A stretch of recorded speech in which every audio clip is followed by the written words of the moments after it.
চার দফা দাবিতে জেলায় জেলায় বৈষম্য বিরোধী ছাত্র আন্দোলনের গণজামায়াত হত্যাকাণ্ডের বিচার নিশ্চিতে মাঠে থাকার ঘোষণা। একই দাবিতে বিএনপির বিক্ষোভ অবস্থান। বিরুদ্ধে তদন্ত শুরু, সংগঠন হিসেবে বিচারের তালিকায় আওয়ামী লীগ, যুবলীগ, ছাত্রলীগের নাম। বাড়ছে অন্তর্বর্তীকালীন সরকারের পরিধি, নতুন করে উপদেষ্টা হচ্ছেন আরও 5 জন। কাল বিকেলে বঙ্গভবনে শপথ বাক্য পাঠ করাবেন রাষ্ট্রপতি।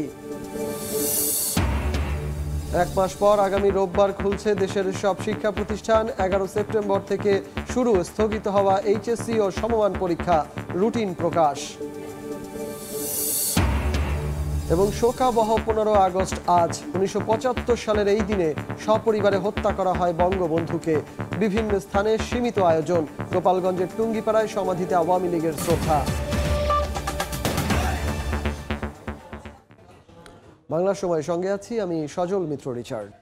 ছাত্র আন্দোলনে গণহত্যার প্রতিবাদ ও সাবেক প্রধানমন্ত্রী শেখ হাসিনার বিচার দাবিতে বিক্ষোভ হয়েছে দেশের বিভিন্ন জেলায়।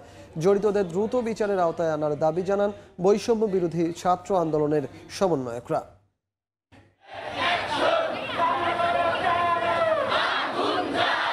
বৈষম্য বিরোধী ছাত্র আন্দোলনের ডাকা রেজিস্ট্যান্স উইক কর্মসূচি ঘিরে সারা দেশ আবার উত্তাল। সাবেক প্রধানমন্ত্রী শেখ হাসিনার বিচার দাবিতে ফের রাজপথে একজোট শিক্ষার্থীরা।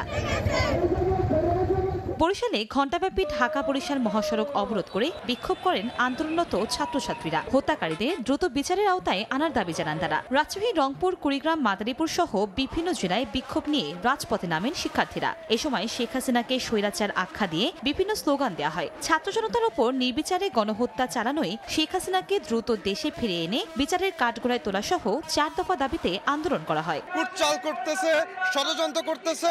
এই ষড়যন্ত্রের বিরুদ্ধে আমরা আজকে 0 পয়েন্টে মিলিত হয়েছি। 0 ফ্যাসিজম, বাংলাদেশে কোনো ফ্যাসিজম থাকবে না। হাসিনাকে অবশ্যই দেশে ফিরিয়ে এনে তার ফাঁসি কার্যকর করতে হবে। অবশ্যই আমরা বিচার করব। সেই বিচার করার জন্য কিন্তু আমরা এই নতুন বাংলাদেশ আমরা অর্জন করছি। এই খুনিদের বিচার অবশ্যই করা হবে এই বাংলার মাটিতে। আওয়ামী লীগের নেতাকর্মীরা সন্ত্রাসী কার্যক্রমে জড়িত থাকায় দলটিকে নিষিদ্ধের দাবিও উত্থাপন করেন আন্দোলনরতরা। এছাড়াও আওয়ামী লীগের নতুন ষড়যন্ত্রের নৈরাজ্য ঠেকাতে সকল শিক্ষার্থী মাঠে থাকবে বলে হুঁশিয়ারি দেওয়া হয়। তারা বাংলাদেশে টিকতে না পেরে গভীর ষড়যন্ত্র চালাচ্ছে। যারা ষড়যন্ত্রের সাথে জড়িত, খুনের সাথে জড়িত, তাদেরকে অতি দ্রুত অনতিবিলম্বে তাদেরকে বিচারের আওতায় এনে ফাঁসি কার্যকর করা হোক। শীঘ্রই 4 দফা দাবির বাস্তবায়ন না হলে আগামীতে কঠোর আন্দোলনের হুঁশিয়ারি শিক্ষার্থীদের। কনক আজাদ, সময় সংবাদ। গণহত্যার প্রতিবাদ ও শেখ হাসিনার বিচার দাবিতে বিভিন্ন জেলায় অবস্থান কর্মসূচি পালন করেছে বিএনপিও। আওয়ামী লীগ সরকারের আমলে হওয়া গুম, খুন সহ সব অপরাধের সুষ্ঠু তদন্ত ও জড়িতদের গ্রেফতারের দাবি জানিয়েছেন নেতারা। ছাত্র জনতার আন্দোলনের তোপের মুখে আওয়ামী লীগ সরকার পতনের পর একের পর এক কর্মসূচিতে রাজপথে শক্ত অবস্থান জানান দিচ্ছে বিএনপি। এবার শেখ হাসিনাকে গণহত্যার প্রধান কুশীলব দাবি করে তার বিচারের দাবিতে মাঠে দলটি। বৃহস্পতিবার সকাল থেকেই নানা স্লোগানে মুখরিত হয় দেশের প্রতিটি বিভাগ, জেলা ও উপজেলা শহর। খণ্ড খণ্ড মিছিল নিয়ে নেতাকর্মীরা জড়ো হন প্রতিটি রাজপথে। এরপর অবস্থান কর্মসূচি পালন করেন। গণতন্ত্রকে হত্যা করেছে, ভোটারবিহীন করেছে, তাদেরকে বিচারের আওতায় আনতে হবে। গণহত্যা করেছে, এই হত্যাকারীর যিনি নায়ক শেখ হাসিনাকে অতি সত্বর বিচারের মুখোমুখি করতে হবে। হাজার হাজার লোককে গুম করেছে, খুন করেছে, ফাঁসির আমরা দাবি করছি। অন্তর্বর্তীকালীন সরকার দেশকে সংস্কার করে দ্রুত নির্বাচনের মাধ্যমে গণতান্ত্রিক উপায়ে ক্ষমতা হস্তান্তর করবে বলেও আশাবাদ ব্যক্ত করেন বিএনপির নেতাকর্মীরা। ওমর ফারুক, সময় সংবাদ। এদিকে টাঙ্গাইলে অবস্থান কর্মসূচিতে সংঘর্ষ হয়েছে বিএনপির দুপক্ষের। চলে পাল্টাপাল্টি ধাওয়া। দুপুরে ঘাটাইল বাস স্ট্যান্ড এলাকায় এ ঘটনা ঘটে। স্থানীয়রা জানান দীর্ঘদিন ধরে উপজেলা বিএনপি আজাদ ও নাসির গ্রুপে বিভক্ত। সরকার পতনের পরও তারা পৃথকভাবে কর্মসূচি পালন করে আসছে। এরই ধারাবাহিকতায় আজও আলাদা স্থানে কর্মসূচি পালন করে দুটি পক্ষ। নাসির গ্রুপ মিছিল নিয়ে যাওয়ার সময় আজাদ গ্রুপের লোকজন তাদের উপর হামলা চালায়। পরে নাসির গ্রুপ পাল্টা আক্রমণ করে মঞ্চের চেয়ার ভাঙচুর করে।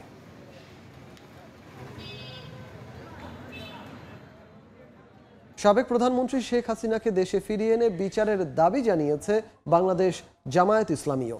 দুপুরে মানিকগঞ্জে শহীদ তিতুমির এলাকা থেকে একটি বিক্ষোভ মিছিল বের করেন সংগঠনটির নেতারা। পরে তারা শহরের প্রধান সড়ক প্রদক্ষিণ শেষে শহীদ রফিক চত্বরে সমাবেশ করেন। বিক্ষোভ মিছিল ও সমাবেশ হয়েছে চাঁপাইনবাবগঞ্জেও। এদিকে কাজে ফেরায় চাঁদপুর জেলা পুলিশের শীর্ষ কর্মকর্তাদের ফুল দিয়ে শুভেচ্ছা জানিয়েছেন জেলা ও পৌর জামায়াতের নেতারা।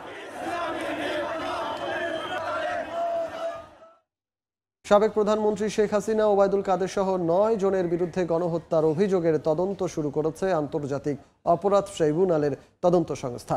হত্যায় জড়িত সংগঠন হিসেবে আওয়ামী লীগ, যুবলীগ, ছাত্রলীগ সহ অঙ্গ সংগঠনেরও বিচার চাওয়া হয়েছে।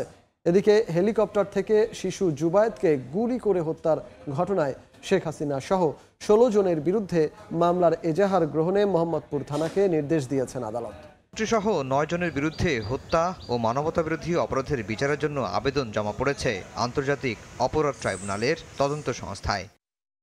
আসামির তালিকায় রয়েছেন ওবায়দুল কাদের, আসাদুজ্জামান খান কামাল, মোহাম্মদ আরাফাত, জুনাইদ আহমেদ পলক, সাবেক আইজিপি চৌধুরী আব্দুল্লাল মামুন, সাবেক ডিবি প্রধান হারুনুর রশিদ, সাবেক ডিএমপি কমিশনার হাবিবুর রহমান ও সাবেক র্যাব মহাপরিচালক মোহাম্মদ হারুনুর রশিদ। এছাড়া আওয়ামী লীগ, যুবলীগ, ছাত্রলীগ ও এর অঙ্গ সংগঠনগুলোকেও অভিযুক্ত করা হয়েছে।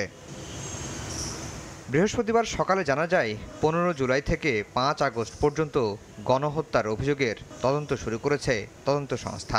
সাবেক প্রধানমন্ত্রী শেখ হাসিনা, তার মন্ত্রী পরিষদের কয়েকজন সদস্য, পুলিশ, র্যাব এর ঊর্ধ্বতন কর্মকর্তা এবং সংগঠন হিসাবে বাংলাদেশ আওয়ামী লীগ এবং তার অঙ্গ সংগঠনকে এখানে আসামি করা হয়েছে। তিনি জানান, বর্তমান ট্রাইব্যুনালেই বিচার সম্ভব শেখ হাসিনা ও তার মন্ত্রী পরিষদের সিনিয়র সদস্যদের। তদন্তকারী কর্মকর্তা এখন চাইলেই আন্তর্জাতিক অপরাধ ট্রাইব্যুনালে এই আসামিদের বিরুদ্ধে গ্রেফতারি পরোয়ানা চেয়ে একটি আবেদন করতে পারেন। এই আইনের 3(1) ধারায় পরিষ্কার করে বলা আছে যে 1973 সালে এই আইন প্রণয়নের পূর্বে এবং পরের সকল অপরাধের বিচার এই আইন দ্বারাই করা সম্ভব এবং এই ট্রাইব্যুনালেই করা সম্ভব। তদন্ত শেষ করে এ নিয়ে প্রতিবেদন দাখিল করবে তদন্ত সংস্থা। এই আইনে সর্বোচ্চ শাস্তি মৃত্যুদণ্ড। আফজাল হোসেন, সময় সংবাদ, ঢাকা। বাড়ছে অন্তর্বর্তীকালীন সরকারের পরিধি। উপদেষ্টা হিসেবে নতুন করে আরও 5 জন যুক্ত হবেন বলে জানা গেছে। এ নিয়ে অন্তর্বর্তী সরকারে মোট উপদেষ্টার সংখ্যা দাঁড়াবে 22 জনে। বৃহস্পতিবার বিকেলে রাষ্ট্রপতির প্রেস উইং এ তথ্য নিশ্চিত করে জানিয়েছে, আগামীকাল বিকেল 4টায় বঙ্গভবনে নতুন উপদেষ্টাদের শপথ পাঠ করাবেন রাষ্ট্রপতি মোহাম্মদ শাহাবুদ্দিন। এ সময় প্রধান উপদেষ্টা ডক্টর মোহাম্মদ ইউনূস সহ অন্য উপদেষ্টারা উপস্থিত থাকবেন। তবে নতুন উপদেষ্টাদের নাম পরিচয় জানায়নি প্রেস উইং। এর আগে 3 দফায় শপথ গ্রহণ করেন অন্তর্বর্তীকালীন সরকারের 17 উপদেষ্টা। 1 মাস পর আগামী রোববার দেশের সব শিক্ষা প্রতিষ্ঠান খুলে দেওয়ার নির্দেশ দিয়েছে শিক্ষা মন্ত্রণালয়। বৃহস্পতিবার উপসচিব মোসাম্মদ রহিমা আক্তার স্বাক্ষর করা এক বিজ্ঞপ্তিতে তথ্য জানানো হয়। এদিকে 11 সেপ্টেম্বর থেকে শুরু হচ্ছে স্থগিত হওয়া এইচএসসি ও সমমান পরীক্ষা। রুটিনও প্রকাশ করেছে শিক্ষা বোর্ড। ছাত্র আন্দোলন চলাকালে শিক্ষার্থীদের নিরাপত্তা বিবেচনায় 17 জুলাই থেকে অনির্দিষ্টকালের জন্য দেশের সব প্রাথমিক বিদ্যালয় বন্ধ ঘোষণা করা হয়। পরে এক বিজ্ঞপ্তিতে 6 আগস্ট থেকে সব শিক্ষা প্রতিষ্ঠান খোলার কথা জানিয়েছিল আন্তঃবাহিনী জনসংযোগ পরিদপ্তর। তবে আওয়ামী লীগ সরকারের পতন ও দেশ জুড়ে সৃষ্ট পরিস্থিতিতে বিদ্যালয় খোলা সম্ভব হয়নি। নয়াপল্টনে বিএনপির অবস্থান কর্মসূচিতে বক্তব্য রাখছেন দলটির মহাসচিব মির্জা ফখরুল ইসলাম আলমগীর। সরাসরি চলে যাচ্ছে সেখানে। একটু স্বস্তি ফিরিয়ে দিয়েছে, তারা নির্বাচন দেবে, একটা সুস্থ অভাব নির্বাচন দেবে। সেই নির্বাচনের মধ্য দিয়ে জনগণ তাদের ভোট দিয়ে তারা একটা সরকার গঠন করবে। বন্ধুগণ, আমরাও সেটাই চাই। আমরা চাই যে নির্বাচনের মধ্য দিয়ে সরকার পরিবর্তন হবে। আমরা যৌক্তিক সময়ও দিতে চাই। একটা কথা আমি পরিষ্কার করে বলতে চাই, গণতন্ত্র গণতন্ত্র এবং সেটার কোনো বিকল্প নাই, ওটার কোনো বিকল্প নাই। এবং সেই গণতন্ত্রের জন্য আমরা লড়াই করছি বন্ধুগণ। আমরা লড়াই করেছি দেশের বেগম খালেদা জিয়ার নেতৃত্বে, তারেক রহমানের নেতৃত্বে। নতুন নতুন কৌশল আবিষ্কার করে। এই ভাই দাঁড়া শেষ করে নিত। এখন নতুন একটা ধোয়া তুলেছে সেই ষড়যন্ত্রকারীরা, কি যে মাইনরিটির উপর অত্যাচার হচ্ছে। আমাদের ম্যাডাম খুব সুন্দর করে বলেছেন, যে বাংলাদেশে কোনো মাইনরিটি নাই, বাংলাদেশের সবাই বাংলাদেশি নাগরিক। হিন্দু, মুসলমান, বৌদ্ধ, খ্রিস্টান আমরা সবাই মিলে একসাথে 1971 সালে স্বাধীনতা যুদ্ধ করেছি, দেশ স্বাধীন করেছি। এবং সেই সূত্রে যারা আজকে হিন্দু সম্প্রদায় বলে তাদেরকে আলাদা করে দিতে চায়, আমরা তাদের সঙ্গে একমত নই। তারা সবাই নাগরিক, কিন্তু তাদেরকে খেপিয়ে তাদেরকে দিয়ে আবার ঢাল বানিয়ে আরেকটা কৌশল আবিষ্কার করে কিভাবে এখানে অস্থিতিশীলতা তৈরি করা যাবে সেই চেষ্টা অনেক করছে। তাদের মূল কাণ্ড হচ্ছে ইচ্ছা হচ্ছে দেশে অস্থিতির সৃষ্টি করে আবার যদি ওই ভারতের সাহায্য নিয়ে ঢুকে পড়া যায় তাহলে হয়তো তারা রক্ষা পাবে। আমরা পরিষ্কার করে বলতে চাই, আপনারা দেখেছেন 52 সাল, আপনারা দেখেছেন 62 সাল, আপনারা দেখেছেন 69 সাল, 70 সাল, 90 সাল, এইবার 2024 দেখবেন এই দেশের মানুষেরা কিভাবে জ্বলে উঠতে পারে, ফুঁসে উঠতে পারে, গর্জে উঠতে পারে, তখন কোন শক্তি তাদের কাছে দাঁড়াতে পারে না। নয়াপল্টনে কথা বলছিলেন বিএনপি মহাসচিব মির্জা ফখরুল ইসলাম আলমগীর। আমরা এতক্ষণ সরাসরি ছিলাম সেখানে। বাংলার সময় আরও থাকছে। 9 দিন পর স্বাভাবিক বেনাপোল স্থলবন্দর কর্মস্থলে ফিরেছেন পুলিশ সদস্যরা। পাসপোর্টধারী যাত্রী পারাপার শুরু, সহিংসতায় জড়িতদের ধরতে কঠোর নজরদারি। শোকাবহ 15 আগস্ট আজ। 1975 সালের এই দিনে সপরিবারে হত্যা করা হয় বঙ্গবন্ধু শেখ মুজিবুর রহমানকে। দিবসটি উপলক্ষে বিভিন্ন স্থানে সীমিত পরিসরে নানা আয়োজন করা হয়। এদিকে গোপালগঞ্জের টুঙ্গিপাড়ায় বঙ্গবন্ধুর সমাধিতে শ্রদ্ধা জানিয়েছেন আওয়ামী লীগ নেতাকর্মীরা। দিবসটিতে সকালে গোপালগঞ্জের টুঙ্গিপাড়ায় বঙ্গবন্ধুর সমাধিতে আওয়ামী লীগ সভাপতি শেখ হাসিনার পক্ষ থেকে ফুল দিয়ে শ্রদ্ধা জানানো হয়। পরে দলটির সহযোগী সংগঠনগুলোও ফুল দেয়। একই সঙ্গে শহীদদের আত্মার মাগফিরাত কামনায় বিশেষ দোয়া করা হয়। বঙ্গবন্ধুর মৃত্যুবার্ষিকীতে শরীয়তপুরে আওয়ামী লীগ কার্যালয় থেকে একটি শোক র্যালি বের হয়ে শরীয়তপুর ঢাকা মহাসড়ক প্রদক্ষিণ করে জাজিরার টিএনটি মোড়ে গিয়ে শেষ হয়। পরে সেখানে সংক্ষিপ্ত আলোচনা সভা করেন নেতাকর্মীরা। বঙ্গবন্ধু শেখ মুজিবুর রহমানের 49তম মৃত্যুবার্ষিকী উপলক্ষে খুলনা জেলা আওয়ামী লীগ কার্যালয়ের সামনের সড়কে শোক র্যালি বের করে দলটির নেতাকর্মীরা। নারায়ণগঞ্জ জেলা আওয়ামী লীগ কার্যালয়ে দলীয় নেতাকর্মীদের সঙ্গে নিয়ে বঙ্গবন্ধুর প্রতিকৃতিতে ফুল দিয়ে শ্রদ্ধা জানান সিটি কর্পোরেশনের মেয়র ডাক্তার সেলিনা হায়াত আইভী। পরে শহীদদের প্রতি গভীর শোক ও শ্রদ্ধা জানাতে 1 মিনিট নীরবতা পালন করা হয়। এছাড়া সুনামগঞ্জ মুক্তিযোদ্ধা সংসদে শেখ মুজিবুর রহমানের মুরালে ফুল দিয়ে শ্রদ্ধা জানান আওয়ামী লীগের নেতাকর্মীরা। এত বছর 15 আগস্ট জাতীয় শোক দিবস হিসেবে পালন ও সাধারণ ছুটি চলে আসলেও গত 13 আগস্ট অন্তর্বর্তীকালীন সরকার তা বাতিল করে দেয়। সর্দার মোহাম্মদ আরিফ, সময় সংবাদ। 27 দিন বন্ধ থাকার পর চালু হলো আন্তনগর ট্রেন চলাচল। এর মধ্য দিয়ে পুরোপুরি চালু হলো রেল সেবা। সকাল থেকে আগের নিয়মে স্টেশনগুলো থেকে ছেড়ে যায় ট্রেন। কাউন্টারের পাশাপাশি অনলাইনে টিকিট সংগ্রহ করে যাতায়াত করছেন যাত্রীরা। দীর্ঘদিন পর ট্রেন সেবা চালু হওয়ায় উচ্ছ্বসিত রেলপথ ব্যবহারকারীরা। স্টেশন কর্তৃপক্ষ জানায়, আজ থেকে সব রুটের লোকাল ও কমিউটার ট্রেনের পাশাপাশি চলাচল করবে মালবাহী ট্রেন।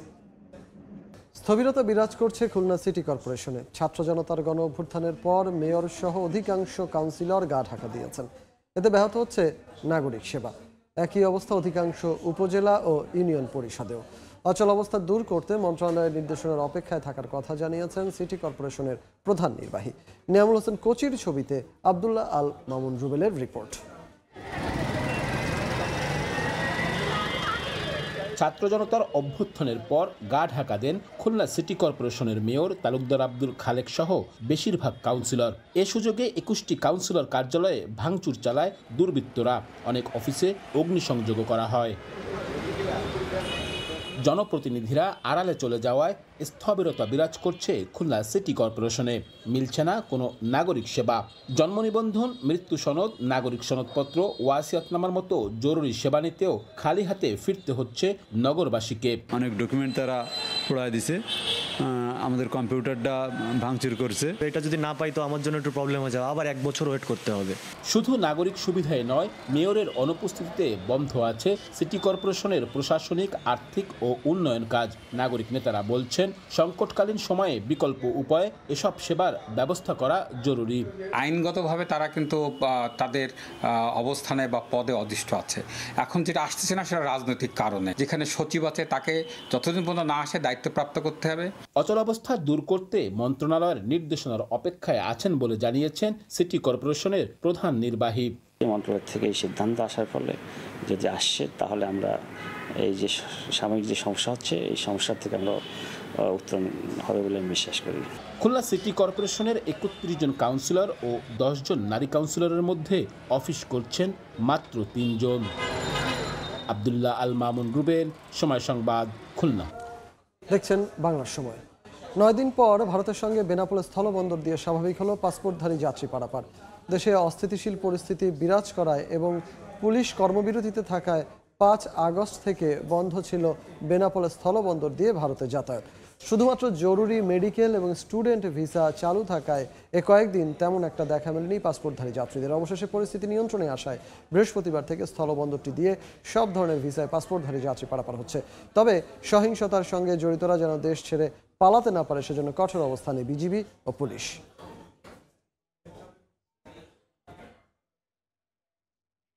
বাংলার সময় শীর্ষ সংবাদগুলো জানিয়ে দিচ্ছি আরেকবার।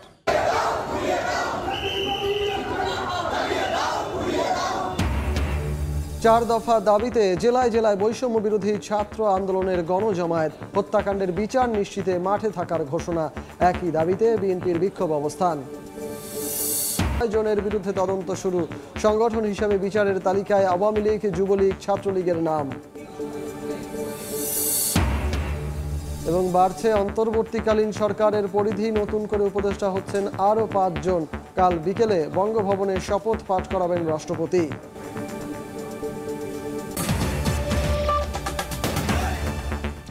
এই ছিল বাংলার সময়। এরপর থাকছে সন্ধ্যার সময়। সঙ্গে থাকুন সময়ের।